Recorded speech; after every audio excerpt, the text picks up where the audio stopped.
Good evening and welcome to Next Edu third semester tax classes. अब फिर continue करते। हम लोग रेसिडेंशियल स्टेटस किए थे। स्टेटस का डिटेल्स फार्मूला मतलब रूल्स हम लोग सीखे थे। उसमें सेक्शन 6(1) बेसिक कंडीशन और 6(6) एडिशनल कंडीशन ये सारा डिस्कस किए थे। और उसमें इंसिडेंट्स मतलब टैक्सेबल इनकम इंडिया में वो टैक्सेबल होगा या नहीं, और उनका स्टेटस के हिसाब से हम लोग कैलकुलेशन कर रहे थे। ठीक है, ये क्वेश्चन सॉल्व किए थे। तो आज हम लोग बाकी पोर्शन जो कर लेते स्टेटस का वो हम लोग कंप्लीट कर लेते। ओके, तो लेट अस टुडेज क्लासेस। आज हम लोग क्लास शुरू करते। क्वेश्चन एक बार अगर क्वेश्चन देखा जाए, ये आप लोग ऑलरेडी आप लोग को मिल चुका होगा। तो ये जो क्वेश्चन स्टेटस से है, रेसिडेंशियल स्टेटस से, एक मिनट। यस, क्वेश्चन 1 तो थ्योरेटिकल दिया है, शॉर्ट नोट्स लिखना है आपको। नॉन रेसिडेंट इंडियन एनआरआई है ना, 6(1) फुलफिल नहीं किया तो एनआरआई। तो 6(1) का जो रूल्स है वो बता देना। ठीक है ना, वो फुलफिल दोनों कंडीशन कर देना और लिख देना कि इफ डज नॉट सेटिस्फाई 6(1 तो he is that person treated as non resident. फिर रेसिडेंट 6(1) 6(6) रेसिडेंट तो 6(1) एंड 6(1) 6(6) दोनों ऑर्डिनरी रेसिडेंट हो जाएगा। और resident by not ordinary resident 6(1) fulfil किए 6(6) नहीं। ठीक है ना, बस वो आप लोग कर लोगे। अब प्रैक्टिकल क्वेश्चन जो देता है उसमें आते हैं। क्वेश्चन 2, 3, 4, 5 ये सब क्वेश्चन आज सॉल्व कर लेंगे। क्वेश्चन 2 आया था 2018 जनरल, बट जनरल ऑनर्स सब एक ही पैटर्न का क्वेश्चन आता है। ये ऑनर्स में कोई डिफ्रेंसिएशन नहीं कि ऑनर्स में थोड़ा ज्यादा टफ क्वेश्चन, जनरल में इजी नहीं, ऐसा नहीं, आप मोरलेस इक्विवेलेंट। तो क्वेश्चन ये था, mister X a citizen of UK came to India first time on May, आप लोगों को दिखाई दे रहे होंगे, May 1st 2017, stayed here for 3 years without any break. 3 साल यहाँ कंटिन्यू रहे और फिर यूएसए चले गए 2020 को, फर्स्ट May 2020। अगेन ही रिटर्न टू इंडिया, फिर रिटर्न आए 2021 1 जनवरी, फिर चले गए USA 1 December 2021 and finally came back to India 20th January 2023 and still here। तो उनका स्टेटस फाइंड करना है फॉर द असेसमेंट ईयर 24-25। ठीक है, क्या होगा उनका स्टेटस ये बताना है। ओके, तो let us start questions, solve करते हैं इसको।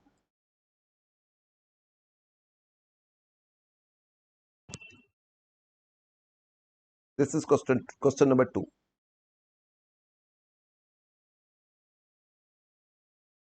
तो हम लोग को कुछ टाइम पीरियड, कितना दिन इंडिया में स्टे किए वो पता करना होगा। और फर्स्ट टाइम उन्होंने इंडिया आए थे, अच्छा पहले देखो, मिस्टर एक्स एक यूके सिटीजन, क्या इंडियन ओरिजिन है? ये तो बोला नहीं ना।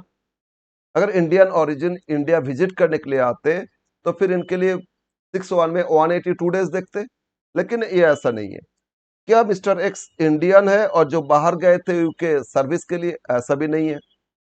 तो ये भी एक्सेप्शनल केसेस नहीं है। क्या इंडियन शिप में काम करते? नो, ऐसा भी नहीं है। तो ये नॉर्मल केसेस, मतलब इसमें 6(1) के दोनों कंडीशन देखोगे, मतलब फर्स्ट कंडीशन सेकंड कंडीशन दोनों ही आप देखोगे, और दोनों में से कोई भी एक फुलफिल करने से उनको रेसिडेंट माना जाएगा। राइट, ठीक है। तो आप कैलकुलेशन करेंगे कितना दिन इंडिया में थे पहले प्रीवियस ईयर। तो mister X was in India during the previous year. Mister X was in India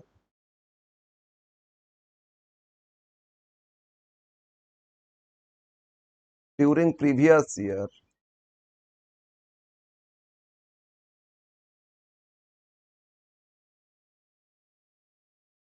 previous year मतलब एक नहीं, lots of years are there.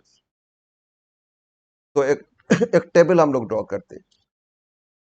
क्या टेबल ना, ईच एंड एवरी ईयर उन्होंने कितना दिन यहाँ स्टे किए, ईच एंड एवरी ईयर उन्होंने इंडिया में कितना दिन स्टे किए, वो काउंट करेंगे एक बार। ठीक है, अगर अच्छा ये टेबल थोड़ा लेंदी हो सकता है, बट अगर ऐसे करोगे तो अच्छा है, नहीं तो आप काउंट करके लिख सकते हो। Table, let me complete the table. पहले एक ईयर, प्रीवियस ईयर का हो जाएगा। फिर ईच एंड एवरी ईयर कितना मंथ्स होता है? अप्रैल से लेकर स्टार्ट होता है। अप्रैल, अप्रैल, मई, जून, जुलाई, अगस्त, सितंबर, अक्टूबर, नवंबर, दिसंबर, जनवरी, फरवरी, मार्च, है ना? तो each and every year how many days he was in India, ये देखेंगे। ये प्रीवियस ईयर, और प्रीवियस ईयर में अप्रैल, मई, जून, जुलाई, अगस्त, सितंबर, अक्टूबर, नवंबर, दिसंबर, जनवरी, फरवरी, मार्च। कंप्लीट हो गया। टोटल, टोटल कितना दिन, और साइड में एक लिख लेंगे स्टेटस। ठीक है, ईच एंड एवरी ईयर कितना दिन रहे, और फाइनली उनका स्टेटस क्या हुआ, ये टेबल कर लेंगे। अगर ऐसा दे रहे क्वेश्चन कि इस दिन चल इंडिया आया, फिर चले गए, फिर आए, तो कितना दिन इंडिया में था ईच एंड एवरी ईयर, वो देखना होता है। ठीक है ना? वो काउंट करने के लिए टेबल कर लेना। नाउ असेसमेंट ईयर 24-25, तो जो करंट प्रीवियस ईयर हो गया 2023-24, फर्स्ट इस ईयर का देखोगे। 6-1 के लिए 23-24 देखा जाएगा, है ना?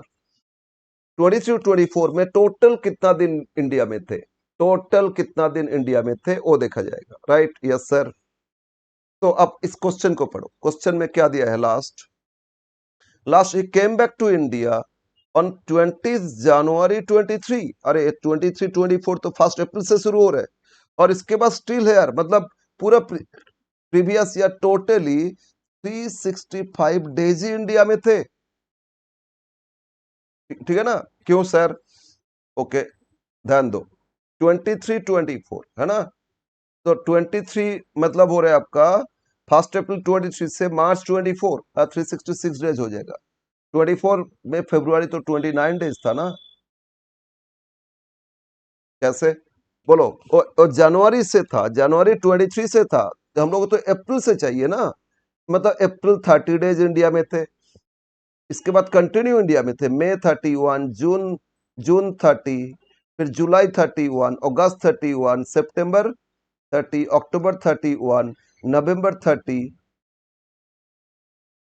दिसंबर 31, जनवरी 31, फेब्रुआरी 24 लीप ईयर है तो 29, लीप ईयर है तो बार बार है एंकर 29, ओ 29, और आपका फिर मार्च 31। ये सारा काउंट कर लो, इतना दिन तो इंडिया में थे, पूरा होल ईयर थे ना, मतलब 366 डेज।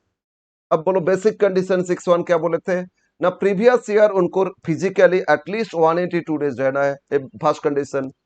182 नहीं होने से सेकंड 60 देखते हैं, यार इसमें तो 366 डेज रहेगी, तो ये आपका रेसिडेंट हो गया, मतलब बेसिक कंडीशन फुलफिल कर लिए। Right, very good.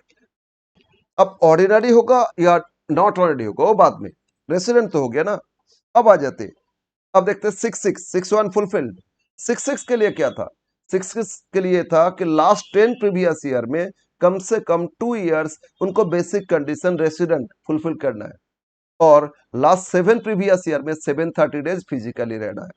तो इसीलिए टेबल हम लोग कर रहे हैं, क्योंकि इससे पहले कौन सा ईयर में कितना दिन था वो डिटेल्स कुछ कैलकुलेशन करना होगा। तो बताओ, ये हम लोग का करंट प्रीवियस ईयर हो गया, तो इससे पहले 4 और प्रीवियस ईयर क्या आएगा ना? 2022-23, इसमें कितना दिन थे देखना है ना? फिर 2021-22, टोटल 7 प्रीवियस ईयर में 730 डेज देखना है। और लास्ट 10 प्रीवियस ईयर में 2 इयर्स एटलीस्ट रेसिडेंट फुलफिल करना है। तो इसके लिए हम लोग पूरा एटलीस्ट जितना साल आए हो तो कर ले। 2020, 21, फिर 2019, 20, 2018, 19।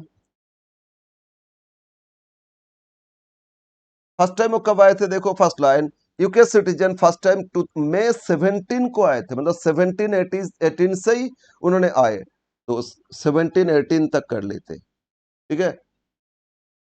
17 18 में आए थे, तो 17 18 तक ये टेबल बना लो इस तरह। अगर बोल दिया इसमें इतना दिन थे, इसमें इतने दिन थे, वेरी गुड। अदरवाइज ये टेबल कर लोगे तो ईच एंड एवरी ईयर कितना दिन थे उसका एक अच्छा से एक रिप्रेजेंटेशन ठीक से हो जाएगा, है ना। तो और फिर 2018 19 हो गया, 17 18 बस हो ही गया, आप इतना क्यों लाइन खींचे, हो ही गया। तो 2017 18 और इसी टाइम से ही उन्होंने इंडिया आए थे, और इससे पहले तो थे ही नहीं इंडिया में। 17 से आए ना, तो 17 से लेके जितना दिन है, लास्ट 10 ईयर्स हो, 7 ईयर्स हो, वो सब इसके अंदर ही आ जाएगा कैलकुलेशन, ठीक है। इससे पहले तो थे ही नहीं इंडिया में। अब एकदम फर्स्ट लाइन से पढ़ो, कब आए थे कब गए, उसके हिसाब से डेज हम लोग काउंट कर लेते, ठीक है। फर्स्ट पढ़ो, उन्होंने आए थे, इंडिया फर्स्ट आए थे 30 जून 22 को आए, सॉरी सॉरी, क्वेश्चन 2 है, फर्स्ट मई 2017 को आए, मतलब मई को आए थे ना, बोलो 2017, ये तो अप्रैल से शुरू हो रहा है, तो अप्रैल नहीं थे। फर्स्ट मई से आए तो जिस दिन आए उसको भी काउंट करोगे तो मई पूरा 31 डेज थे, ठीक है। और फिर कब चले गए? 20 को गए, अच्छा 20 से पहले कंटिन्यू थे, और फिर ये आपका 31 डेज, फिर ये 30 डेज, फिर बोलो बोलो ये आपका हो गया जून, जुलाई, जुलाई कितना 31 डेज, अगस्त 31 डेज, सितंबर 30 डेज, अक्टूबर 31 डेज, नवंबर 30 डेज, दिसंबर 31 डेज, जनवरी 31 डेज, फरवरी 28 डेज, ठीक है, फरवरी 28 डेज, और मार्च 31 डेज। तो इसमें टोटल 365 में से अप्रैल 30 छोड़ दो, 365 से 30 छोड़ोगे तो 335 डेज, टोटल 365 डेज होता है। उसमें अप्रैल मंथ्स नहीं थे, बाकी सब तो थे ना, 335 डेज। यहाँ भी देखो 182 डेज से भी ज्यादा हो गया, तो रेसिडेंट तो इसमें भी हो गया। अगेन अब फिर शुरू से पढ़ो, 17 को आए थे, stayed 3 years without any break, मतलब 3 साल कंटिन्यू रहे, तो मतलब ये जो मैं आए थे तो 2018-19 कंटिन्यू था 365 डेज, 3 साल विदाउट एनी ब्रेक थे ना। तो इसमें अगर डेज फिर लिख ले, क्योंकि कंटिन्यू थे ना 18 19, फिर 20 को फर्स्ट फर्स्ट मई 20 को गए ना, फर्स्ट मई 20 को गए, तो मई 20 इस पीरियड में आ रहा है, तो ये भी टोटल डेज थे। अब लिख लेना, यहाँ हम और नहीं लिख रहे, 365 डेज थे, यहाँ भी रेसिडेंट हो गया, और आगे नहीं भी देखोगे कंप्लीट हो, पूरा फिलफिल हो जाएगा। थोड़ा और नाउ आ जाओ, मई को गए थे 20, तो अप्रैल तो था ना टोटल, अप्रैल 30 डेज थे, मई फर्स्ट मई को गए, जिस दिन गए उसको भी लेंगे एक चीज। जब डेज काउंट करोगे ना, date of departure, date of arrival both should be counted, वो इंडिया में थे एक काउंट किया जाएगा। फर्स्ट मई को चले गए तो फर्स्ट मई को भी काउंट करो, ये इंडिया में थे, इसके बाद गए, ठीक है ना। इसी तरह फर्स्ट में को आए तो फर्स्ट में इंडिया में आए तो इंडिया में ही है वो माना जाएगा, मतलब date of departure date of arrival दोनों दिन इंडिया में ही है, ये ट्रीट करोगे। अगर एग्जैक्टली टाइम के हिसाब से नहीं रहे, बार इतना बजे गए, इतना मिनट इतना सेकंड पे गए, तो अदरवाइज डेज को इंडिया में ही मान लोगे, डिपार्चर और अराइवल बोथ। नेक्स्ट, फिर कब आए? फिर आए 21 फर्स्ट, फिर रिटर्न टू इंडिया मई 21 को आए, तो आगे इसमें नहीं थे इंडिया में इस साल, तो इसमें सिर्फ 31 डेज थे, तो इसमें नॉन रेसिडेंट हो गया। क्यों बोलो तो 60 डेज भी तो नहीं है, 182 डेज तो छोड़ो, 60 डेज भी नहीं आया ना, तो नॉन रेसिडेंट हो गया। फिर कब आए? 21 को आए, कौन सा डेट? फर्स्ट अप्रैल 21 को आ गए, तो 20 ये भी नहीं थे, इस साल भी नहीं थे, इसमें तो नील, तो नॉन रेसिडेंट हो गया। पढ़ोगे डेज क्लियर हो जाएगा। और he returned to India 1st April 21, April 21 मतलब ये आ गया ना 21 22 अप्रैल 21 फास्ट, तो ये पूरा यहीं से थे, यहाँ 30 डेज थे, अप्रैल टोटल थे। और फिर चले गए दिसंबर 21 को गए, दिसंबर 21 को गए, दिसंबर 21 को गए, कौन सा दिसंबर, 1 दिसंबर गए, तो दिसंबर में एक दिन थे, दिसंबर में एक दिन थे, इसके बाद नहीं थे, मतलब ये 30 डेज थे, है ना, बोलो। 1 अप्रैल 21 को आए, फिर यूएसए चले गए 1 दिसंबर 21 इसी साल के अंदर, तो 30 डेज थे, ये 31 डेज, ये आपका 30 डेज, 31 31 30 31 30 और यहाँ 1, ये सबको जोड़ोगे टोटल डेज आ जाएगा। काउंट करो एक बार, 1 2 3 4 5 6 7 8, 240 240 1 2 3 4 5 245 डेज, 245 डेज यहाँ भी रेसिडेंट हो गए, क्योंकि 182 डेज हो गया ना। यस, अब और नहीं भी देखोगे चलेगा, 22 फिर भी देख लेना, एक साल क्यों छोड़े, है ना, देख लेते हैं 23 22 23, और जो 21 में चले गए, 21 112 21 को जो चले गए, इसके बाद आए 20 जनवरी 23 को आए, कब आए, जनवरी 23 को आए, मतलब जनवरी 23 इधर आए, जनवरी 23 को आए, है ना, तो ये अप्रैल 22 से लेके दिसंबर तक नहीं थे, और जनवरी 20 जनवरी आए, तो जनवरी में 31 में से 20 छोड़ दो, तो 11 डेज थे, सॉरी 12 डेज थे, क्यों बोलो 20 को आए, 20 भी तो काउंट करोगे ना, और 20 21 22 23 24 25 26 27 28 29 30 31, तो 12 डेज रह गया, ठीक है, जनवरी 12 डेज, फरवरी 28 डेज, मार्च 31, और इसके बाद तो प्रीवियस ईयर तो पूरा था, तो इसमें 22 23 में कितना दिन हो रहा है एक बार देख लो, 30 50 60 30 50 60 71 डेज। अब बोलो 182 डेज नहीं है, नहीं सर, लेकिन 60 डेज हो गया, 60 डेज हो गया, और लास्ट 4 ईयर्स में बोलो 61 का सेकंड कंडीशन क्या था, प्रीवियस ईयर में 60 डेज और लास्ट 4 ईयर्स में 365 डेज हो जाने से उनको उनका स्टेटस फुलफिल हो जाएगा 61, तो प्रीवियस ईयर में 60 डेज से अबव हो गया, और last 4 previous year, 4 previous year में 365 डेज तो हो ही गया, यहीं पे 365 हो गया, तो ये भी रेसिडेंट है।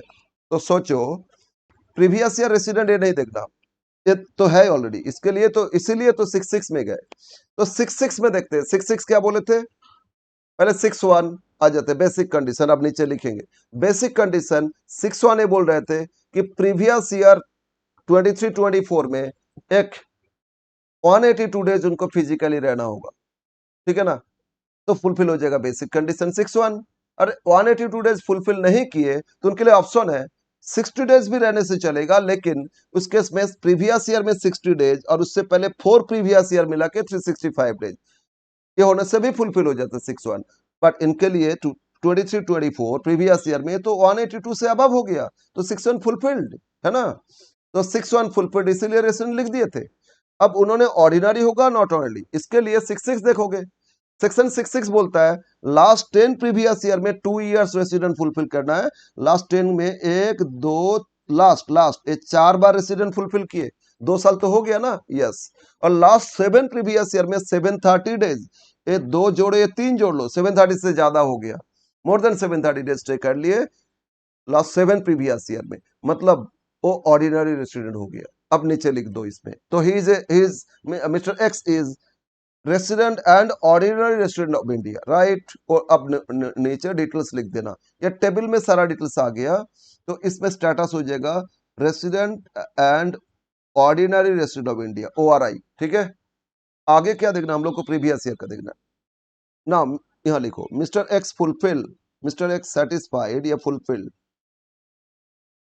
Satisfied section 61 as he was in India during during previous year क्या 23-24 कितना दिन थे 366 डेज, मोर देन 182 डेज। ठीक है, 6 and 6 1 फुलफिल किए। तो रेसिडेंट तो हो गया sure. He also fulfil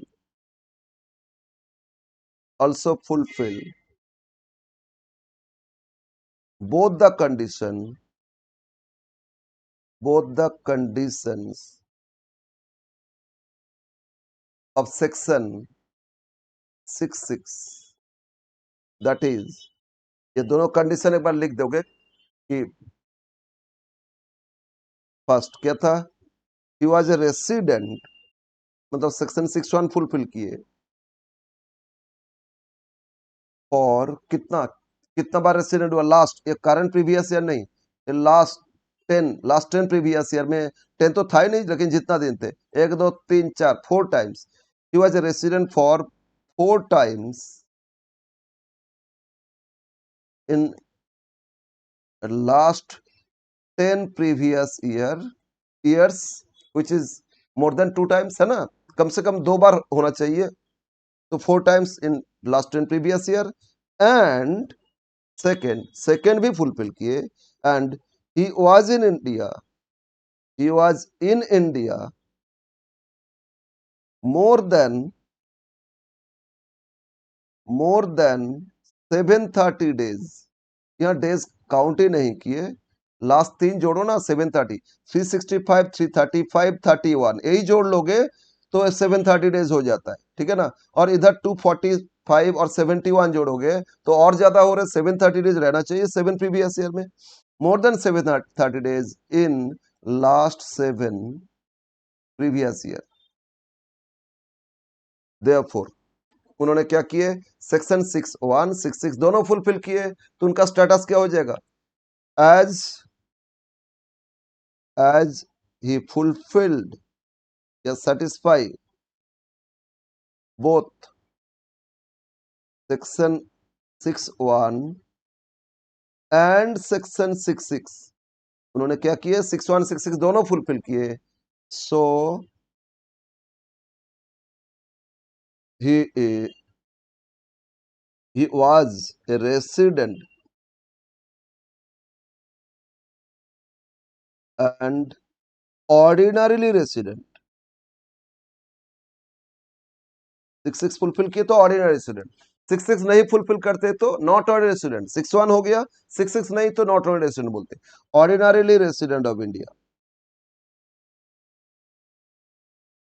resident of India, right, yes. बस अगर इसमें डेज कैलकुलेशन का जरूरत पड़ रहा है तो ये टेबल कर लेना, ये टेबल थोड़ा टाइम लगेगा, लेकिन एक अच्छा से प्रेजेंटेशन नहीं पे हो जाता सब कुछ, अब थोड़ा सा लिखना पड़ता है, थोड़ा सा लिख लोगे हो जाएगा, ठीक है, उतना एक्सप्रेशन नहीं भी कर पा रहे हो लिख लोगे हो जाएगा, कि इतना इतना दिन हो गया तो रेसिडेंट हो गया, और लास्ट 10 प्रीवियस ईयर में इतना दिन तो आपका ऑलरेडी रेसिडेंट ऑफ इंडिया, ठीक है। अब आ जाते हैं नेक्स्ट क्वेश्चन में, क्वेश्चन नंबर 2 था, क्वेश्चन 3 में दे रहे हैं, question 3, this the questions of 2015 honours, question number 3,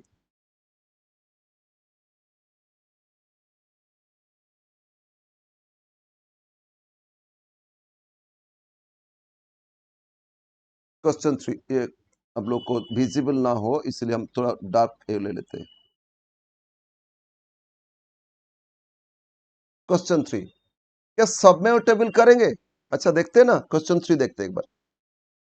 mister Roy a citizen of India left India service in USA, अच्छा बोलो, अब एक्सेप्शन है ना, शुरू में पढ़ के समझ लेना, वो उनके लिए 61 जब कैलकुलेशन करोगे बेसिक, सिर्फ फर्स्ट कंडीशन देखोगे या फर्स्ट ईयर सेकंड दोनों ही देखोगे। मैंने बोला थे कोई इंडियन अगर सर्विस के लिए बाहर जा, एम्प्लॉयमेंट के लिए बाहर जा रहे हैं, उनके लिए फर्स्ट ओनली 182 डेज देखोगे, 60 डेज का रूल्स उनके लिए अप्लाई नहीं होता, क्योंकि 60 डेज भी 182 डेज कर दिया उनके लिए, तो फिर 182 डेज देख लोगे। और कि इंडियन ओरिजिन बाहर रहते थे, इंडिया विजिट के लिए आया, और इंडियन नेवी बोल इंडियन शिप में काम करते, इसको छोड़ के बाकी सबके लिए नॉर्मल केस है। लेकिन ये तो बाहर जा रहा सर्विस के लिए, तो इनके लिए प्रीवियस ईयर 182 डेज ही देखना है सेक्शन 61 के लिए, इसमें 60 डेज अप्लाई नहीं होगा। ओके, देखते हैं। First time left India on 30 June 2022। Okay, return to India 1 April 24 and again left India 15 April 24। Determine status for the assessment year 24-25। और उन्होंने कुछ अर्न किए USA previous year, he also earn इतना, you also earn 2,40,000 as interest from fixed deposit in India। ठीक है, taxability of income in India, पहले उनका status, और स्टेटस के बाद देखोगे, स्टेटस के बाद क्या देखोगे ना, उनका इनकम इंडिया में टैक्सेबल कितना होगा। समझ में आया ना? Okay, yes sir. तो स्टेटस फाइंड करते, इसमें देखो 21 22 से पहले तो ऑल रेगुलर इंडिया में थे, लेकिन 22 के बाद सबसे पहले यहाँ डेज एक बार कर लेते, प्रीवियस ईयर है ना, अप्रैल अप्रैल मई जून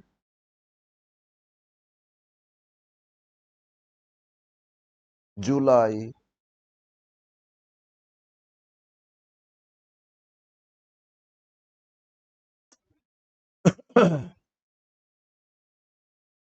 जुलाई अगस्त, पेन में क्या इशू हो रहा है समझ में नहीं आ रहा है,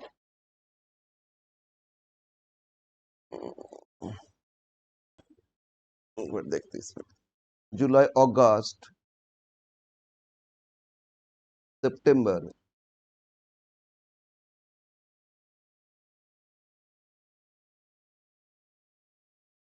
अक्टूबर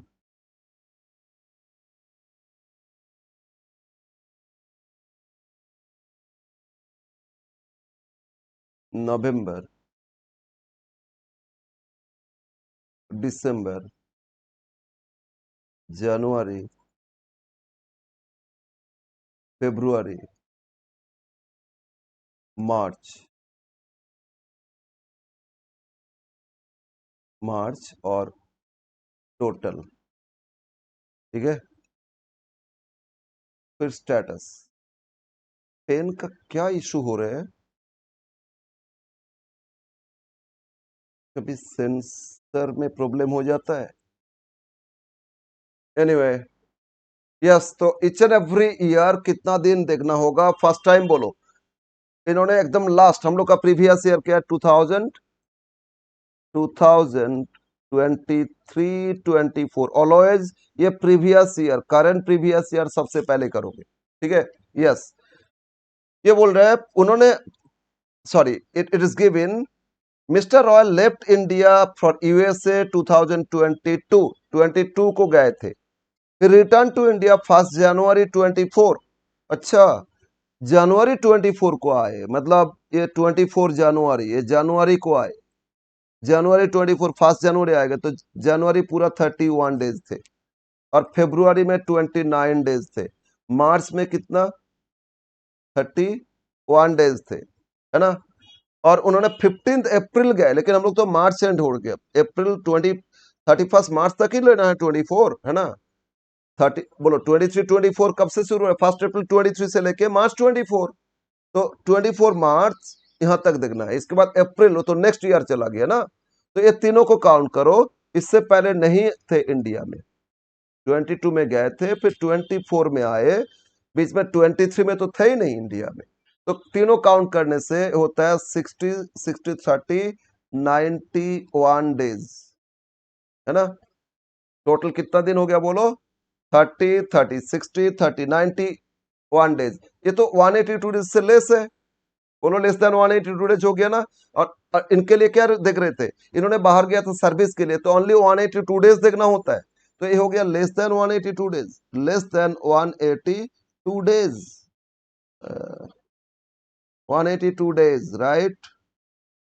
तो इनका स्टेटस बोलो क्या हो जाएगा, स्टेटस क्या हो जाएगा, नॉन रेसिडेंट, स्टेटस में ये नॉन रेसिडेंट लिख लोगे, स्टेटस पे क्या हो जाएगा, ये non resident of India.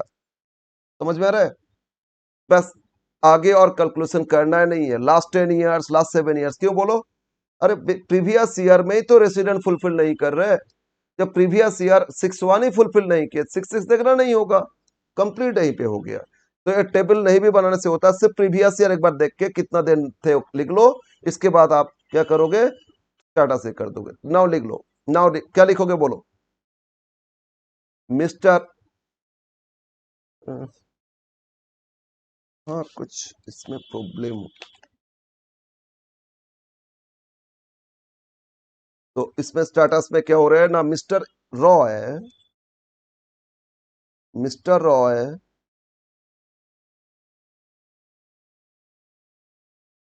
does not satisfy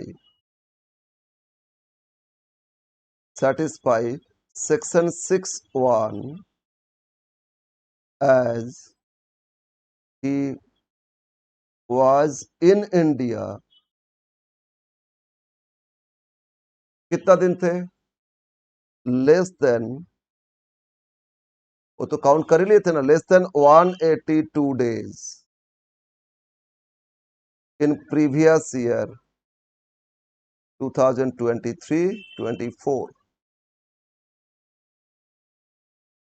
तो he is a non-resident of India।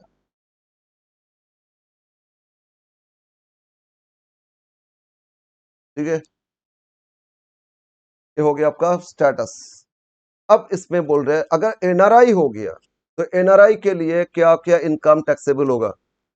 अब से हम लोग फिर सीखे थे टैक्स इंसिडेंट्स, क्या बोले थे, अगर कोई अर्न कर रहे इंडिया से, मतलब एक्रू इंडिया और रिसीव कहीं पे हो, तो उनको सभी को टैक्स देना होगा, एनआरआई को भी देना होगा टैक्स इस इनकम पे ना, और रिसीव कर लिए इंडिया में, टैक्स देना होगा सबको, इनको भी देना होगा। लेकिन अगर इनकम का source outside India, also received outside India, तो इस केस में एनआरआई को टैक्स नहीं देना होगा, चाहे business income control from India भी हो, एनआरआई को नहीं देना होता है, और अदर फोर्थ कैटेगरी वो भी नहीं देना होता है। तो अगर इनकम इनकम इंडिया से नहीं है, रिसीव भी इंडिया में नहीं किए, तो इंडिया में टैक्स नहीं देना होगा, बट इंडिया से अर्न करे तो इंडिया में उस पर टैक्सेबल हो जाएगा। ठीक है ना, तो एक स्टेटस के बाद उनका डिसीजन लेंगे उनका इनकम टैक्सेबल होगा या नहीं। अब बोलो, उन्होंने यूएसए से कितना अर्न किया, 12,40,000, तो यूएसए में अर्न किए, रिसीव थोड़ी यहाँ किए, तो टैक्सेबल नॉट टैक्सेबल। अब ये नीचे लिखो B part, his income, his income in USA, USA rupees कितना, 12,40,000 is not taxable in India, क्योंकि एनआरआई हो गया ना, not taxable in India. But एक और इनकम अर्न किए, एक और इनकम कितना, 2,40,000, वो इंडिया में फिक्स डिपोजिट था, है ना, you also earn 2,40,000 as interest on fix deposit in India, तो ये सोर्स ऑफ इनकम इंडिया से है, तो ये टैक्सेबल हो जाएगा, चाहे एनआरआई हो चाहे कोई भी हो, है ना। और but rupees 2,40,000 interest on fixed deposit, interest on FD in India is taxable in India, taxable in India। बस ये था क्वेश्चन नंबर 2। क्वेश्चन नंबर 3 है, तो इसमें क्या करना था, पहले स्टेटस देखोगे, स्टेटस के हिसाब से उनका इनकम इंडिया में टैक्सेबल होगा या नहीं ये बताओगे। ठीक है ना, most important question, this is one of the important question, इस तरह क्वेश्चन आपको दे सकता है। ठीक है, यस सर। आगे बढ़ते हैं, नेक्स्ट क्वेश्चन, बस 4 क्वेश्चन इसमें है, 5 क्वेश्चन है स्टेटस रिलेटेड, 6, अच्छा हाँ 5 क्वेश्चन है, इसके बाद जो 2 क्वेश्चन वो हम लोग सॉल्व कर चुके लास्ट क्लास में। Question number 4, question 4,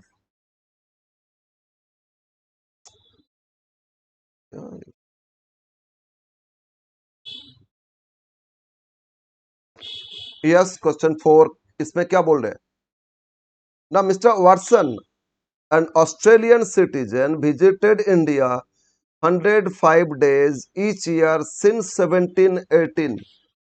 During 23-24, he came to India 1723, but due to some health issue, he stayed 30 more days. हर साल 105 डेज, लेकिन एक पर्टिकुलर ईयर में 30 एक्स्ट्रा डेज रह गया. ठीक है, नॉर्मल शेड्यूल. तो find status for the assessment year 24-25. तो यहाँ हम लोग क्या करेंगे इसमें हम लोग क्या करेंगे ना, इसमें भी फाइंड कर लेंगे. और डेज टेबल, इसमें डेज काउंट नहीं करना, हर साल कितना दिन थे वो बोल दिए ना. तो प्रीवियस ईयर डेज और स्टेटस ये एक टेबल कर लेंगे. क्या करेंगे, एक प्रीवियस ईयर, डेज और स्टेटस.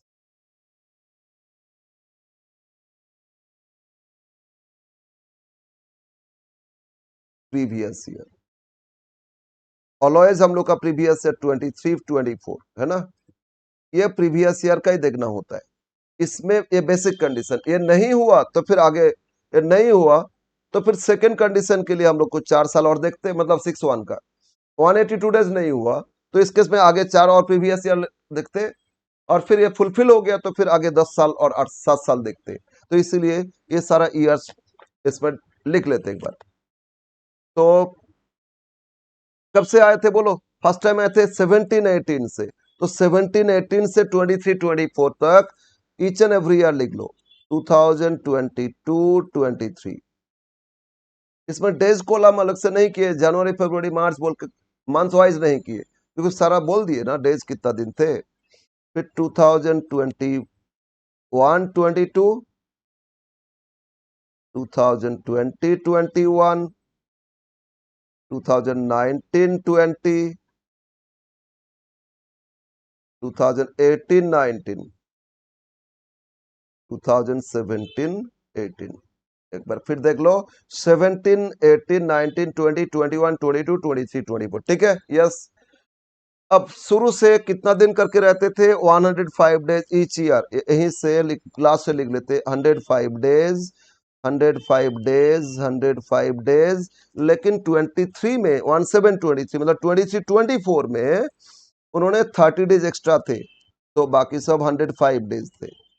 105, 105, लेकिन 135 30 डेज एक्स्ट्रा रह गए थे ना due to health issue. Okay, अब इनका स्टेटस क्या होगा. अच्छा पहले देख लो, एक क्या फॉरेन सिटीजन है, आ रहा है इंडिया, क्या इंडियन ओरिजिन है, नो. कोई इंडियन बाहर गए थे सर्विस के लिए, नो. तो ये नॉर्मल केस है. 60 डेज भी देख सकते हैं बेसिक कंडीशन में, समझ में आ रहा है ना. तो अगर इंडियन ओरिजिन होता, बाहर रहते थे, इतना दिन विजिट के लिए आते थे, तो इस केस में फिर एक्सेप्शन 182 डेज देखते.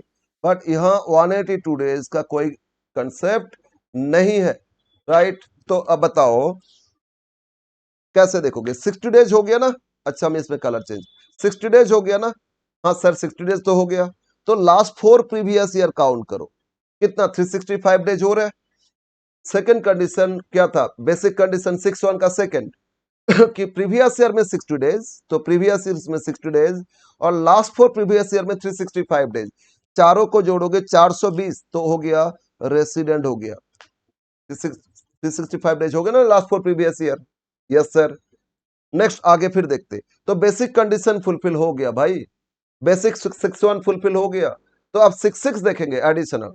एडिशनल में क्या बोल रहे हैं ना, एडिशनल में बोल रहे हैं लास्ट 10 ईयर्स में कम से कम 2 ईयर्स रेसिडेंट फुलफिल करना है. तो देखते फिर फॉर दिस ईयर, इस साल के लिए, इसमें भी 60 डेज हो गया ना, 105 डेज. तो last 4 previous year, last 4 previous year ये भी 365 डेज हो गया, तो यहां भी रेसिडेंट फुलफिल किया. अगेन नेक्स्ट ईयर के लिए फिर कलर चेंज करते हैं. नेक्स्ट ईयर, इस ईयर के लिए 105 डेज, 60 डेज से अब और लास्ट 4 प्रीवियस ईयर में 365 डेज. Yes sir. तो यहां भी उनका स्टेटस क्या हो गया, रेसिडेंट हो गया. अब नेक्स्ट में आ जाते, इस ईयर के लिए आते. इस ईयर के लिए 60 डेज तो हो गया, लेकिन ओनली लास्ट 3 ईयर्स है, 315 डेज, तो इसमें नॉन रेसिडेंट हो गया. Second condition fulfil. Last 4 years में 365 डेज फुलफिल नहीं हुआ, इसीलिए. तो आगे भी नॉन रेसिडेंट, ये भी नॉन रेसिडेंट, ये भी नॉन रेसिडेंट हो गया। बट कंडीशन क्या था बोलो, लास्ट 10 प्रीवियस ईयर में, इसको छोड़ के, ये प्रीवियस ईयर छोड़ दो, लास्ट 10 प्रीवियस ईयर में, लास्ट 10 प्रीवियस ईयर में एटलीस्ट 2 इयर्स रेसिडेंट होना चाहिए। हाँ हो गया ना, 2 साल रेसिडेंट हो गया, एटलीस्ट 2 इयर्स हो गया। और लास्ट 7 प्रीवियस ईयर में, लास्ट 7 प्रीवियस ईयर में 730 डेज भी रहना है। यहाँ तो 7 नहीं, 1 2 3 4 5 6 ही साल था, तो 6 कितना आ रहा है एक बार काउंट करो, 600 कितना दिन, 630 डेज थे last 7 previous year. Last 7 previous year, last 7 previous year में 730 डेज होना चाहिए, लेकिन 630 डेज हो रहे लास्ट, जो भी जितना प्रीवियस ईयर थे इंडिया में, कितना दिन हो रहा था, 630 डेज। तो 6 फुलफिल नहीं किए, क्योंकि 6 का सेकेंड कंडीशन क्या था, लास्ट 7 प्रीवियस ईयर में 730 और नहीं हो रहे, फर्स्ट तो फुलफिल कर लिए। 6 का दोनों कंडीशन देखा जाता है। ओके, तो हियर अब इसमें लिख लो, यहाँ सारा डिटेल्स हो गया था। इसमें हम लोग सब समझाने के लिए ना इस तरह मार्क किए, आप लोग एग्जाम में सिर्फ रेसिडेंट जहां नॉन रेसिडेंट लिख लोगे, ठीक है ना, और नीचे डिटेल्स तो कर दोगे। लिखो आप, mister Watson satisfied, satisfied section 61 as 61 second condition, ये भी लिख सकते हो,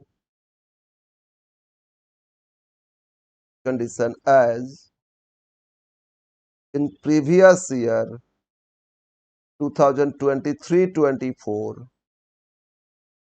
he was presented, थोड़ा लिखना पड़ता है वैसे ही है, कितना दिन था, more than above 60 days, above 60 days, and सिर्फ इसके साथ साथ more than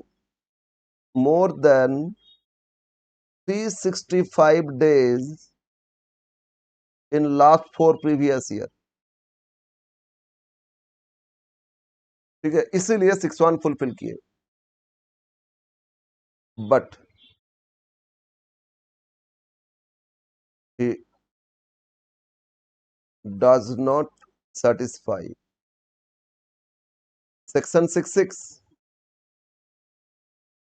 as he was in India, second condition क्या था 66 का, only 630 days which is less than 730 days in last 7 previous years। तो लास्ट 7 प्रीवियस ईयर में उनको 730 डेज रहना था, लास्ट 10 प्रीवियस ईयर में 2 बार रेसिडेंट तो कर लिए, इसलिए वो नहीं लिखे, लेकिन लास्ट 7 प्रीवियस ईयर में 730 डेज भी उनको फिजिकली रहना होता है, लेकिन उतना दिन उन्होंने नहीं रहे, इसीलिए उनका स्टेटस क्या हो जाएगा, तो तो बोलो 61 फुलफिल किए, 66 नहीं, तो resident but not ordinarily resident, therefore mister, therefore he was a resident but not ordinarily resident, not ordinary resident of India।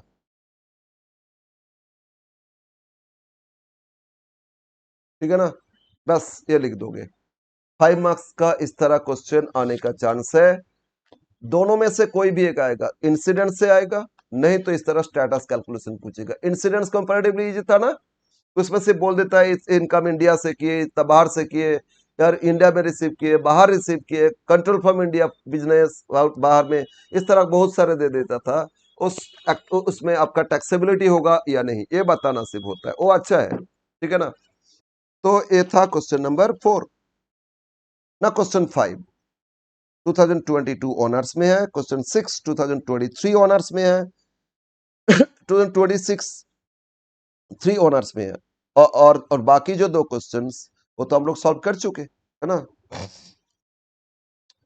Okay, question number 5, एक मिनट, उसको हम डिलीट कर दिए। अच्छा एक बार देखते हैं।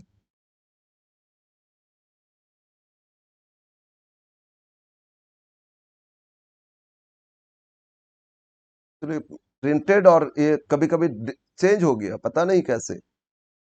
अगर ठीक है तो कोई प्रॉब्लम नहीं। तो 3 मिस्टर रॉय, यस। 4 वाटसन, ए हो गया। 5 6, ठीक है ठीक है ठीक है ठीक है ठीक है, नहीं कोई प्रॉब्लम, ठीक ही है।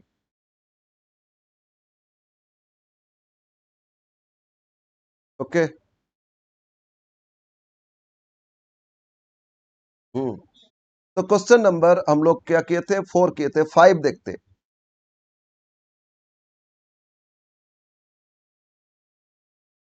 Question 5, mister Anderson, a foreign national came to India for the first time in November 19। अच्छा, ये भी फॉरेन नेशनल इंडिया में फर्स्ट टाइम, ये भी नॉर्मल केस है, मतलब ऑर्डिनरी केस है। 60 डेज भी देख सकते हो, 182 डेज नहीं हुआ प्रीवियस ईयर तो 60 डेज भी देख लोगे। 19 subsequently stayed in India 1920, 2021, 22, 23, सभी ईयर कितना दिन स्टे किए दे दिए, तो डेज कैलकुलेशन का जरूरत नहीं, और सिर्फ टेबल कर लो, ईयर, डेज और स्टेटस, ये लिख लो, ठीक है ना। और during the previous year 23-24 he earned 3,70,000 from business in Bangladesh but control from India। क्या वो इनकम टैक्सेबल होगा या नहीं, पहले स्टेटस देखोगे, इसके बाद और टैक्सेबल और नॉट वो बताओगे, राइट। तो पहले देख लेते हैं स्टेटस क्या हो रहा है, राइट, यस सर। तो स्टेटस देखने के लिए क्या देखा जाता है, कितना दिन थे इंडिया में, उसके हिसाब से देखा जाएगा, ठीक है ना। 61, 66 दोनों देखेंगे, राइट। तो क्वेश्चन नंबर, यह है क्वेश्चन 5 और ये 2022 ऑनर्स का क्वेश्चन, ठीक है। प्रीवियस ईयर, डेज और स्टेटस, सिर्फ ये करोगे। जहां डेज कैलकुलेशन का सवाल होता है तो उसमें मंथ वाइज कर लेते थे, अदरवाइज इसमें नहीं भी करोगे चलेगा, राइट। तो इसमें बोलो कब फर्स्ट टाइम आए थे, ये तो दे दिए, 1920 से है ना, 19 में ही तो आए थे। तो ऑलवेज प्रीवियस ईयर 23, 24 फर्स्ट करोगे, 22-23 नेक्स्ट हो गया, 21-22 फिर नेक्स्ट 20-21 और 19-20। और इससे पहले तो इंडिया में थे ही नहीं, 0 डेज थे, तो फिर और लास्ट 10 प्रीवियस ईयर थे ही नहीं। जितना साल है वही इसमें से ही काउंट काउंट करना होगा आपको, ठीक है ना, यस सर। अब बोलो कितना दिन थे, वो भी तो दे दिए, कितना दिन थे ये भी आपको दे दिए। बोल रहे हैं 19 से आए थे, 1920 में थे कितना, 80 डेज, 1920 पीछे से जाओ, 80 डेज थे।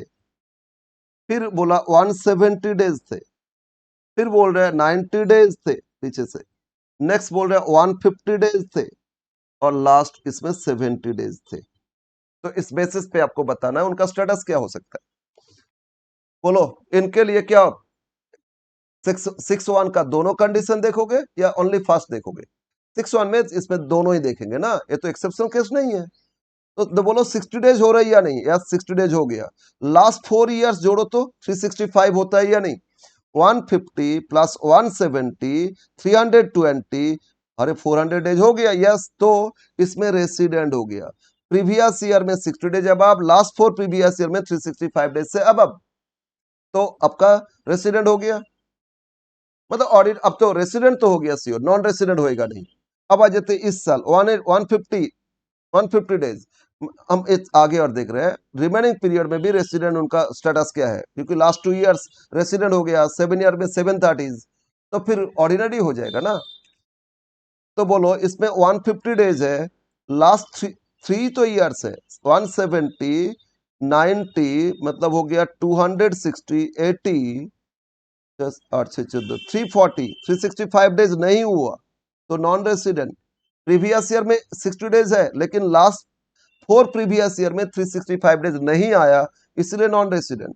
इसमें 90 डेज है, लास्ट 4 प्रीवियस ईयर में 365 डेज नहीं आया नॉन रेसिडेंट, इसमें भी 182 डेज नहीं है, 60 से अबव, लेकिन लास्ट सिर्फ 80 डेज थे, तो इसीलिए बाकी सब में नॉन रेसिडेंट। तो लास्ट 4 प्रीवियस ईयर में कभी भी रेसिडेंट हुआ नहीं, 6 फुलफिल नहीं किए, बट 6 तो फुलफिल कर लिए ना, 6 ऑलरेडी फुलफिल्ड। तो लिखो mister Watson satisfy section 6 condition 2। Mister, इसमें कौन था, Anderson, mister Anderson satisfied section 6(1) as he was in India during 2023-24, बोलो कितना दिन थे, 70 days, that is more than 60 days, and more than 365 days in last 4 previous years। ठीक है, satisfy किए, but he does not satisfy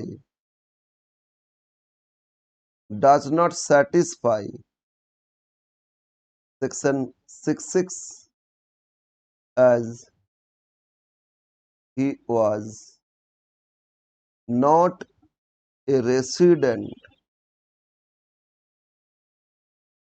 for 2 years out of last 10 previous years। एक fulfil नहीं किया 6(6) का, तो बस नॉट सेटिस्फाइड हो जाएगा। तो therefore he was a resident but not ordinarily resident of India, resident but not ordinarily resident of India, resident but not ordinarily resident of India। Okay, ये था स्टेटस उनका, क्लियर, यस सर।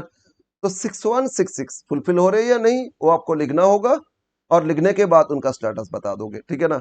और अगर उसके साथ साथ इनकम बोल रहा है, इसमें ये भी दिया था उन्होंने कुछ इनकम अर्न किए थे बांग्लादेश, लेकिन उस बिजनेस का कंट्रोल इंडिया से हो रहा था, तो टैक्सेबल हो जाएगा इंडिया में।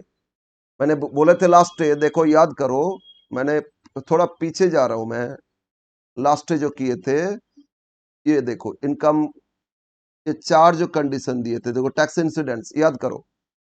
Fourth condition income, fourth condition income accrue and received outside India, sorry fourth नहीं, third, income accrue receive outside India, मतलब source outside India, receive outside India, but this is a business income control from India. तो इस case में ORI और एनओआरआई, इन दोनों को tax देना होता है, एनआरआई को टैक्स नहीं देना होता है, नॉट टैक्सेबल, है ना। तो इसमें बोला इनका एक बांग्लादेश से कुछ अर्न किए थे, बोलो बांग्लादेश से कितना अर्न किए थे ना, बांग्लादेश से अर्न किए थे previous year 3,70,000 business in Bangladesh, जिसका कंट्रोल इंडिया से हो रहा था ना। तो कंट्रोल इंडिया मतलब सिचुएशन थर्ड हो गया सी। तो इसमें earn income accrue outside India, receive outside India, but it is a business income control from India. तो इसमें एनओआरआई आया ना, इनका स्टेटस, तो टैक्सेबल हो जाएगा, तो इनका इनकम इंडिया में टैक्सेबल हो जाएगा। His income from business in Bangladesh also taxable in India. Okay, बस ये भी लिखना होगा। And his income from business in Bangladesh, his income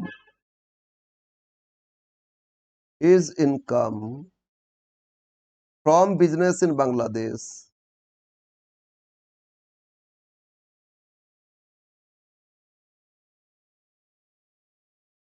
also taxable in India। His income from business in Bangladesh also taxable in India, क्योंकि उनका status resident but एनओआरआई है ना, non resident, resident but non resident है, इनका NRI हो जाता तो फिर टैक्सेबल नहीं होते। क्लियर, तो क्वेश्चन नंबर 5 हो गया। बस स्टेटस से एक ही क्वेश्चन और दिए 2023 का क्वेश्चन, और बाकी 2 क्वेश्चन सॉल्व कर लिए थे, तो ये कंप्लीट हो जाएगा। नेक्स्ट क्लास ना हम सैलरी नहीं करेंगे, 2 छोटा चैप्टर्स है वो डिस्कस करेंगे, दोनों से 10 मार्क्स आपको मिलने का चांस है। दैट वाज आपका कैपिटल गेन और अदर सोर्सेस।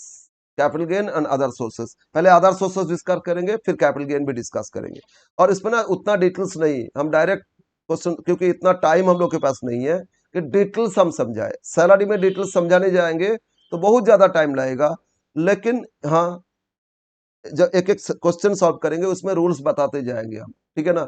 और सारा डिटेल्स देना पॉसिबल नहीं है, जिसमें इसमें डिटेल्स देने गए तो बहुत टाइम लग गया स्टेटस में, सोचो, है ना। खैर कोई बात नहीं। अब हम आगे सिर्फ चैप्टर से कुछ क्वेश्चंस को सॉल्व करके देंगे, प्रोविजंस के डिस्कस करके करते जाएंगे। ओके ओके, तो ये क्वेश्चन नंबर 6, ये क्या दे रहे हैं इसमें ना, डीम्ड रेसिडेंट का एक कंडीशन मैंने बोले थे। अगर किसी का इनकम एक्चुअली इंडियन है लेकिन बाहर रहते हैं, ठीक है ना, बाहर रहते हैं, और उनका इनकम इंडिया से अगर हो जाता है 15 लाख से ज्यादा, किसी प्रीवियस ईयर में अर्न कर लिए, तो बाय डिफॉल्ट उनको डीम्ड रेसिडेंट माना जाएगा। ऐसे उन्होंने नॉन रेसिडेंट हो सकता है, बट बाय डिफॉल्ट उस पीरियड के लिए उनको डीम्ड रेसिडेंट माना जाएगा। तो इस तरह कंडीशन इसमें था। तो देखते क्वेश्चन, ये आपका 6 क्या था क्वेश्चन, क्वेश्चन 6, और ये आपका 2023 का question. Akash citizen of India, Akash citizen of India, अगर क्वेश्चन देखे, yes, Ankush, sorry, Ankush a citizen of India. देखो क्वेश्चन 23 का, ये डिस्कस कर लेते हैं, आप लोग ट्राई करोगे। Ankush a citizen of India has been carrying a profession in Singapore, ठीक है, yes, and where he is not liable to pay any tax, उनको वहां टैक्स नहीं देना होता है। He left India first time, कब छोड़े थे, 19 को चले गए थे। His taxable income in the previous year 23-24 10 lakh from India. चले तो 10 लाख है, 15 हुआ नहीं ना, आगे देखो। और he also earned 8 lakh from profession in Singapore. अच्छा, सिंगापुर से भी प्रोफेशनल कितना अर्न किए, 8 लाख अर्न किए। The profession is setup in India. Oh, actually ये प्रोफेशन इंडिया में सेटअप है, और वहां से कल फीस मिला, ठीक है, लेकिन एक्चुअली इंडिया में सेट, तो सोर्स तो इंडिया में ही माना जाएगा ना। प्रोफेशन सेटअप इन इंडिया, आप प्रोफेशनल सर्विस दिए, उस वहां से फीस वहां जाकर रिसीव कर लिए, अर्न किए, वहां से अर्न किए, लेकिन सेटअप इंडिया तो इंडिया से ही अर्न नहीं माना जाएगा। तो इंडिया से ये 10 लाख और ये 8 लाख कितना अर्न किए, मतलब accrue in India, source India हो गया कितना, 18 लाख। और उन्होंने सिंगापुर से भी कुछ अदर अर्न किए, वो इसमें देखा नहीं जाएगा। तो बोलो, इन्होंने इंडिया से, सोर्स इन इंडिया कितना अर्न कर लिए, 18 लाख, 15 लाख से ज्यादा अर्न कर लिए। अब उनका स्टेटस क्या होगा ये बताना है। अब बोल रहे discuss status for the assessment year 24-25 if, first बोल रहे हैं he has not visited India during 23-24, previous year एक भी दिन नहीं आया। ऐसे तो 6-1 बोलते हैं कम से कम 60 डेज होना चाहिए या 182 डेज, तो एक भी दिन नहीं था तो नॉन रेसिडेंट हो जाता है। बट यहाँ नहीं लिखोगे, ये लिखोगे since is he earned income from in India that is 10 lakh plus 8 lakh, 18 lakh, which is more than 15 lakh. So, Mr. Ankush treated as deemed resident of India. क्या माना जाएगा, deemed resident but not ordinary resident, ठीक है, deemed resident but not ordinary resident of India. समझ में ना, not ordinary क्यों, अरे 6-6 फुलफिल नहीं कर रहे, 6-6 कैसे फुलफिल कर रहे, ठीक है ना, प्रीवियस ईयर तो था ही नहीं, इससे पहले लास्ट वो देखना होता है, इसीलिए। तो प्रीवियस ईयर तो 0 डेज थे ना, तो नॉन रेसिडेंट हो जाता है, लेकिन उनको बाय डिफॉल्ट उनको डीम्ड रेसिडेंट मानना पड़ेगा, इतना लिख दोगे। अब सेकंड केस में आते, he visited India 200 days previous year में, तो 182 डेज से तो अब हो ही गया, रेसिडेंट हो गया। और 19 से पहले तो इंडिया में ही थे, तो सिर्फ 17-18 सब देखे, लास्ट 10 प्रीवियस ईयर 19 से पहले तो रेगुलर इंडिया में थे, तो ऑलवेज रेसिडेंट फुलफिल किया, तो 730 डेज सब कुछ फुलफिल हो जाएगा। तो इस केस में ordinary resident, resident and ordinary resident of India हो जाएगा। उस केस में डीम का क्वेश्चन ही नहीं अराइज हो रहा है, ठीक है ना, यस, ये बताना था क्वेश्चन में। तो फर्स्ट केस में लिखोगे he was not visited India but as is income from India is more than 15 lakh. So he was treated as a deemed resident of India. Okay, ये फर्स्ट केस में लिख दो. Second case, इन्होंने 182 days से above आया, above रह गए previous year में, और लास्ट 7 प्रीवियस ईयर में 730 डेज से ज्यादा, क्योंकि 19 से पहले रेगुलर इंडिया में थे, है ना, 16 17 17 18 18 19 जब रेगुलर इंडिया में थे तो 365 डेज करके ही तो थे, तो लास्ट 7 प्रीवियस ईयर में 730 डेज हो जाएगा, और एटलीस्ट 2 इयर्स रेसिडेंट वो भी हो गया, तो he fulfil all the condition of 61 and 66, therefore he is a resident and ordinary resident of India. Second case में लिख दोगे. ये था क्वेश्चन 2023 का. तो अब हम लोग का स्टेटस पोर्शन डिस्कस हो गया, ठीक है ना. तो नेक्स्ट क्लास जो शुरू करेंगे उसमें हम लोग सीखेंगे capital gain and other sources. ये दोनों चैप्टर कोशिश करेंगे कवर करने का, राइट.